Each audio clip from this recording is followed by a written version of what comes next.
Hello, everyone, and welcome to the Back Nine Report, where we cover everything happening in the world of golf. My name is Carlos Torres, and as always, I'm joined by my friend, co-host, and fellow golf junkie, Fred Alvader. Fred, we're going to be talking Scottie Scheffler today, but first, how are you? Who's Scottie Scheffler? Who's that? Wow, he's been dominating. I'm great up here, Carlos. We're up here in Cadillac, Michigan. It's about 80 degrees today. Perfect. Just had a little cookout, a little grill, a little steak on the grill. It was pretty nice. Sat on the deck and ate it. It was really nice. But I'm really excited about talking about Scottie Scheffler and his impressive win at the Open Championship. I watched a lot of it every day. I watched a little bit every day and quite a bit of Sunday. So pretty good stuff, Carlos. Hey, he's from nearby Highland Park here, and he's in Dallas. I'm in Plano, so we're close, just like 20 minutes. But anyway, I'm very mad at you, Scotty, because I said that you were going to complete your Grand Slam this year, and because you didn't win the US Open, you didn't make me look good. But anyway, let's start with this. I mean, Scotty Scheffler is no longer the hottest player on the PGA Tour. I mean, he's becoming one of the most historically significant players of his generation. That's what he's becoming. Three majors, two seasons, 11 wins since 2022, number one in the world for over 2 years, and now a champion golfer of the year. My gosh, this win at Royal Portrush wasn't just another trophy. It was a statement, not just of form, but of mental toughness, strategic precision, and sustained greatness. He never really looked in doubt. That double and eight, that was a blip. I mean, he recalibrated instantly, and those back nine birdies sealed the deal. To me, that looked like vintage Tiger-esque voice. So the first question that we have, Fred, is where does this rank him on, where he ranks among his peers? I would say let's take a quick snapshot of other active major champions, and then I'll let you discuss it. Brooks Koepka, five majors, but none since 2023. Rory, five, just won the Masters this year. Jordan has three. Last time it was the 2017 Open. Phil Mickelson, six, but last one was 2021. But I don't know. He's hasn't been competitive anyway in the past few years, and he's over 50. But Fred, every name above except Scotty picked years ago. I would say Koepka battle injuries and LIV disruption. Speed is still trying to find his A game. How do you see him fitting in right now? Well, Spieth has been playing better of late. He's had a pretty good year, really. He's driving the ball better. Kepka, he just doesn't seem to have it since he went to the Live. He had a good year, last year? He won a major, was runner up in the Masters. But the last year or so, he's not been a factor. And I don't know that he's hurt. He's supposed to be healthy. And Phil is 55, so I mean, he's on the tail end. He's not going to be competitive anymore. Plus, he's playing the Live, so he's not getting enough reps. He's not getting enough real competition. Right now, Scottie Scheffler's only competition right now are two guys, one named Jack Nicklaus and one named Tiger Woods. That's 18 majors and 15 majors. Scottie is only at four, but I see him grabbing them in bunches. Now, we thought that about Rory, right? He won it. And did you see the stat that they had about the time it took both Rory and Scotty to win their four major championships was 1,968 days or something like that. It was exactly the same, 1958 or something like that, which I found kind of amazing. Then Rory hit that 10-year skid where he didn't win a major until he won this year's Masters. And so it's a little different, but I see Scotty a lot different than Rory. Rory is always up and down. His mental state or his the way he feels plays a big part of his game. And Scotty doesn't do that. It's all business. It's just a job for him. He goes, puts his time in, he's focused, and he goes home and he enjoys being home. Rory, I think there's something lacking in Rory's life. I don't know what it is, but he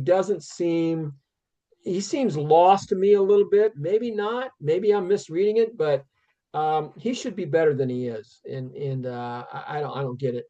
But we're talking about Scotty here. So Carlos, I got some numbers. He's held the 54 hole lead, was never in doubt at the Open. The double that you mentioned on 8 dropped him to the 4 shot lead. A double bogey that got him down to 4 shots. But then a couple birdies, then he was right back on track and ended up winning going away. 11 PGA Tour wins, including 3 majors over the last 2 seasons.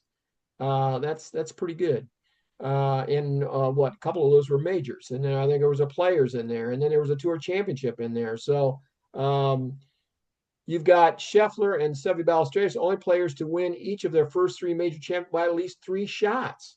He's winning convincingly. It's not, once he gets in the lead, it's like the old Jack and Tiger thing. The other guys hear the footsteps and they start trying to press, and Scotty just keeps doing his thing, just hitting the fairway, hitting on the green, make a putt, and away we go. He has finished T8 or better in each of his 11 starts since the Players. Who do we know that always finished in the top 5 or near the top 10 in every event he entered, including the majors? Tiger Woods. Even when he had a bad week, he's finished top 5. Scheffler now has converted 10 straight outright 54 hole leads. That's not done. That is just not done. Only one other guy does that. And Tiger did it 36 times when he held the 54 hole lead. So it was 36 straight times that Tiger did it. So he's got a little bit there. Now that's just in his career, but let's talk about like he's made 146 starts on the PGA Tour, 127 cuts made. That's 86% cuts made. That's unbelievable. 72 of those were top 10 finishes. That's over 50%, Carlos. That's amazing. He's got with the 17 wins, he's got 10 runner-ups, 11 thirds, and 52 top 5s. So, I mean, it's just his numbers are unbelievable. He's closing in on $100 million in career earnings in these 4 years, basically, which is 4th on the all-time list behind Tiger, Phil, Rory, and only 30 million behind Tiger, who's at 120 million. So with 2 Masters green jackets, a PGA Wanamaker, a claret jug, he's only 1 U.S. Open win away from the career Grand Slam. Very rarefied air, as we know, because we went through this with Rory back earlier this year. And it seems like he's been doing this forever, but it's really only 4 years. He's been number 1 for 117 weeks.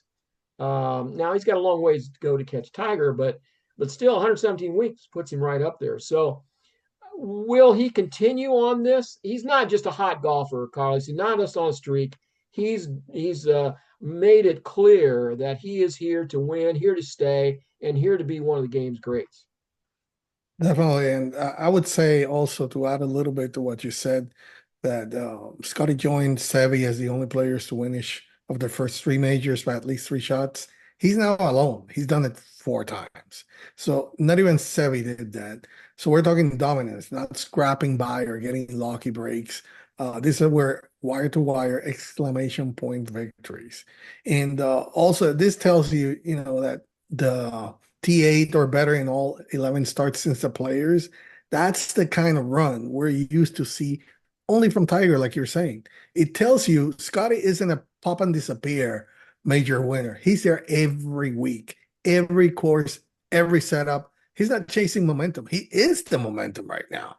So it dates back to the 2023 Waste Management Phoenix Open, those outright 54 hole leads that he's done. Yeah, Tiger's still the GOAT record in that. He has to do it like three times more, right, to get to 36. But let's talk intangibles. To me, the guy, he is 29, grounded, has perspective.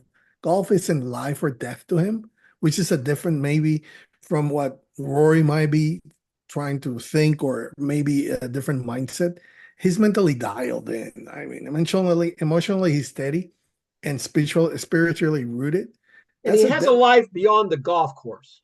correct. And he doesn't care really. He said it, and he chalked everybody that golf is not fulfillment for him. winning around. He does enjoy doing it, but it's not what fulfills his life. It's his family, and he's very rooted in that. So if he stays healthy and keeps his team intact, I don't think it's crazy to say that he can flirt with double-digit majors. Let's say if he averages one a year for the next decade, he's suddenly there in 13, 14 range, which is, hey, Tiger, I'm right here. So is he there yet? No, Jack and Tiger stand alone at the top, but the scaffolding is there for Scotty to build a legacy that could get him close. He's still a long way, but hey, this is the foundation. Nobody else has even flirted with this. So, how about Fred? How about the field at the Open? It was a stacked leaderboard. It wasn't that he was facing competition from nowheres or no wannabes. There was some. I mean, Rory was in the mix, if not at his sharpest. DeChambeau, Schauffele, Fitzpatrick, Wyndham Clark, they all brought game. Scheffler just brought more. So every time someone looked poised to challenge, Scotty had an answer, whether it was clutch iron, timely up and down, and those calm birdies on the back nine. Oh my God, that was amazing. Well, I want to give a shout out to Portrush too. We saw it, what, 6 years ago when Shane Lowry won. And 280,000 people showed up, Carlos. That's a lot. They were having 40, 50,000 every day. That's, that the RNA will be back there again, probably in 5, 6, 7 years. So what is this, 25? So look there for them back at 31, 32, maybe something like that again. Because they want those bucks, man. That's, the money talks. But yeah, I mean, the leaderboard was really good. Chris Goddard, where'd this guy come from? He wins the Scottish the week before at the Renaissance Club, and then he comes over to Portrush, over to Ireland, and all he does is finish third. He makes almost $3 million in 2 weeks. That more than doubles his career earnings. And now he's even positioned himself. He might be a candidate for the Ryder Cup team. And if I'm Keegan Bradley, I'm looking real hard at Chris Goddard. I like him a lot. The guy's playing really well right now. Mhm. But yeah, I the leaderboard was good. Fitzpatrick, it's amazing how poorly he played and how high he finished. His ability to scramble and get up and down was remarkable. Scotty made some great up and downs. He made some long putts on Sunday for pars, but that's what you got to do at a links golf course. You're going to on a links golf course. You're going to get really good shots that get really bad results, and that happened to everybody. You could see it all week long. And then you're going to hit some poor shots where you're going to hit it in a gorse bush or it's going to be gone, and you got to go re-tee or whatever. You got to get another ball out of your pocket because that stuff is really really tough. And then when the wind was blowing, it rained a little bit. They had a little bit of everything during the week. They had wind, they had rain. Saturday and Sunday was beautiful, but Thursday and Friday they had a little bit of weather. So yeah, the leaderboard was strong, but Scotty just cruised on Saturday and Sunday, Carlos. Yeah, it was amazing. And I have to join you on that. Shout out to Port Rush. I mean, it delivered. Those views were spectacular. The course was tough, but it was a fair setup. I mean, and the people in Ireland, they show up. I mean, the RNA clearly made the right call bringing the Open back to Portrush. I think that would be wise to keep it in the road. Maybe we can see a bit more variety in Ireland down the road, but Portrush, oh my God, it has proven now that it belongs. So, There's a lot of great golf courses in Ireland. I've played a few of them in Royal County Down is one of them. It's always right up there. It's also up there around Belfast. On the West Coast, there's unbelievable golf courses over there that have championship caliber tracks. So they've got a lot of choices there. They'll probably keep going to Port Royce. Did you see number 5 where they had the pin on, what was it, Saturday? And yeah. right behind the pin was that cliff and out of bounds. I mean, they were worried about putting it out of bounds, and everybody's coming Where up do you 30. see that? Where do you see? Let me not be No, too strong because otherwise it's just. no. And they're hitting it 30 feet or 40 feet short because they don't want to even, they're not going to get close to that pin because they're afraid of it bouncing over, hitting it low or something. And yeah, that was really scary. That was really a scary shot. Yeah, that's fun to watch. And then that par 3, number 6. Oh my God, what a great hole that was. Yeah, that and then Scotty fitted that draw in there. Oh, that was so beautiful. Yeah. I mean, my final thought is, we're witnessing the prime of a generational player. Scottie Scheffler isn't just a name on the leaderboard anymore. I mean, he is the standard. The rest of the field isn't just chasing trophies. They're chasing him, basically. So, any final thoughts, Fred, before we close here? Yeah, just a couple. While we're not ready to yet rank Scotty with Jack or Tiger, I mean, he's accumulating numbers like them. He's still early in his career, really, at 29. He's definitely the most dominant player in the game right now. And if he can continue to add majors to his resume, should get close to the top of the pyramid of the greatest golfers of all time, Carlos. And so the other thing I want to mention is there's only 2 weeks remaining in the PGA Tour schedule. You've got this week, the 3M, and then you've got next week at the Wyndham. And then we go right into playoffs.